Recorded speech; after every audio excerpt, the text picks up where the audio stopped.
Suchitha TV Telugu ఛానల్కి స్వాగతం. Star మాలో ప్రసారమవుతున్నటువంటి ఫేమస్ గుప్పెడంత మనసు సీరియల్ హీరో ముఖేష్ అందరికీ చాలా ఇష్టం. ముఖేష్ గౌడ అంటే తెలుగు రాష్ట్రాల్లో ఇష్టపడని వాళ్ళు అస్సలు ఉండరు. ఎందుకనంటే అమ్మాయిల కలల రాకుమారుడిగా పేరు తెచ్చుకున్నాడు. అతి కొద్ది కాలంలోనే ఫస్ట్ ప్రేమ్ నగర్ సీరియల్తో ఎంట్రీ ఇచ్చారు, తెలుగు ఇండస్ట్రీలోకి వచ్చారనమాట. అలాగే ఫేమస్ సీరియల్ అయినటువంటి గుప్పెడంత మనసు, వీళ్ళిద్దరూ టీనేజ్ లవ్ స్టోరీతో స్టార్ట్ అవుతుందన్నమాట. కాలేజ్ డేస్ ప్రతి ఒక్కరికి కూడా చాలా ఇంట్రెస్ట్గా ఇష్టంగా కనెక్ట్ అయిపోయారనమాట గుప్పెడంత మనసు సీరియల్కి. సాయంత్రం 7 గంటలు అయిందంటే గుప్పెడంత మనసు సీరియల్ ముందు పెద్దవాళ్ళనైనా పిల్లలనైనా యూత్నైనా అలా కూర్చొని పెట్టేస్తుంది అనమాట. అంత ఆదరాభిమానాలు సొంతం చేసుకున్న గుప్పెడంత మనసు సీరియల్ తర్వాత రాను రాను రిషి కనపడకుండా పోయేసరికి ఆ టీఆర్పీ రేటింగ్ కూడా తగ్గిపోయేసరికి అసలు అందరికీ రిషి మీద ఒక రేంజ్ లో ఇష్టం ఉన్నింది అనుకోండి. అదంతా అంచనాలు ఇవన్నీ తలకిందులు అయిపోయాయి. అలాగే ఆ ప్లేస్ ని మను భర్తీ చేయలేకపోయాడని చెప్పుకోవచ్చు. ఎందుకనంటే రిషికి అంతలా కనెక్ట్ అయిపోయారు. కానీ మను యాక్టింగ్ కూడా సూపర్ గా ఉంటుంది. కానీ అలానే మను తక్కువ అని కాదు, మను కూడా సూపర్ గా ఉంటాడు.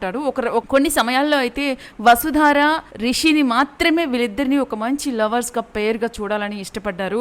కొంతమంది ఇది కామెంట్స్ అయితే వీళ్ళిద్దరికి పెళ్ళైపోతే కూడా బాగుండు అన్నట్టుగా మాట్లాడుకున్నారు. తర్వాత మనుని ఆ ప్లేస్ లో మను వసు క్లోజ్గా ఉన్న ఫొటోస్ ఉంటే, అంటే యాక్టింగ్ పరంగా ఒక దగ్గర ఫీల్డ్లో వర్క్ చేసే వాళ్ళు చనువుగా ఉండడం అనేది సహజమే. దానికి కూడా మండిపడిపోయిన ప్రేక్షకులు కూడా ఉన్నారనమాట. ఎందుకనంటే రిషి వసు అని మెంటల్గా ఫిక్స్ అయిపోయిన వాళ్ళు మను వసు అని ఫిక్స్ అవ్వలేకపోయారనమాట. ఇదేంటి ఇలా అప్పుడు అలా ఇప్పుడు ఇలా అని కామెంట్స్ కూడా పెడుతూ ఉన్నారు. గుప్పెడంత మనసు సీరియల్ ఫ్యాన్స్ అంతా కూడా వసు మీద ఒకనొక సమయంలో కోపం కూడా వచ్చింది. అలాగే కామెంట్స్ ఏం చేశారంటే చాలామంది కూడా గుప్పెడంత మనసు సీరియల్లో రిషిని చంపేశారు, వసుధరను కూడా తీసేస్తే పోద్ది, అసలు ఎవరు చూస్తున్నారు ఈ రకంగా చేసి పెట్టేశారు అన్నట్టుగా కోపం ఒక రేంజ్లో వచ్చేసింది ప్రేక్షకులకి కూడా.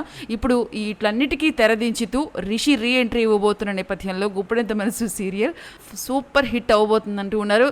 అలాగే మరొక తీపి కబురు ఏంటంటే సీరియల్ మధ్యాహ్నం 12:30 వస్తూ ఉంది కదా. ఫస్ట్ 7 గంటలకు వచ్చేది సాయంత్రం. ప్రైమ్ టైంలో ఏ సీరియల్ వచ్చినా సూపర్ హిట్ అవుతుంది. అది కూడా ఇట్లాంటి టీఆర్పీ రేటింగ్ ఫేమస్గా ఉన్నటువంటి ఈ సీరియల్ 7 గంటలకు వస్తుంటే పనులన్నీ చక్కబెట్టుకొని కూర్చొని టీవీ సీరియల్ అందరూ చూసేవాళ్ళు. తర్వాత 6ంటికి మార్చినప్పుడే బగ్గుమన్నారు అందరూ. 6 గంటలకి ఏంటి ఈ సీరియల్ని మార్చేస్తారు, మాకు పనులన్నీ చక్కబెట్టుకునేది ఎప్పుడు, మేమందరం ఇష్టంగా కూర్చొని చూడాలి కదా అన్నట్టుగా మాట్లాడారు. కానీ ఫైనల్గా మళ్ళీ 12:30 మార్చేశారు మధ్యాహ్నం సమయంలో. ఆ మధ్యాహ్నం సమయంలో అందరూ వర్క్స్ విషయంలో బయటకు వెళ్ళిపోతారు, ఎలా చూస్తారు అన్నట్టుగా కూడా కామెంట్స్ వచ్చాయి. అయితే మధ్యాహ్నానికి కూడా తెరదించుతూ ఇప్పుడు సాయంత్రం 6 గంటలకే ప్రసారం చేయబోతున్నామని అఫీషియల్గా స్టార్మా ప్రకటించేసింది. కాబట్టి ఇంక నుంచి గుప్పెడంత మనసు సీరియల్ సూపర్గా ఉండబోతుంది, డోంట్ మిస్. రిషి ఫ్యాన్స్ అయితే మీరు కనుక ఈ వీడియోని తప్పకుండా లైక్ చేయండి. అలాగే మన సుచిత టీవీ తెలుగు ఛానల్ని సబ్స్క్రైబ్ చేసుకుంటూ ఉండండి. రిషికి సంబంధించిన ఇంట్రెస్టింగ్ వీడియోస్ అండ్ వసు రిషికి సంబంధించిన ఇంట్రెస్టింగ్ టాపిక్స్ అండ్ గుప్పెడంత మనసు సీరియల్ ప్రతిరోజు ఎపిసోడ్ మన ఛానల్లో ప్రసారం అవుతుంది కనుక తప్పక సబ్స్క్రైబ్ చేసుకోండి సుచిత టీవీ తెలుగు ఛానల్.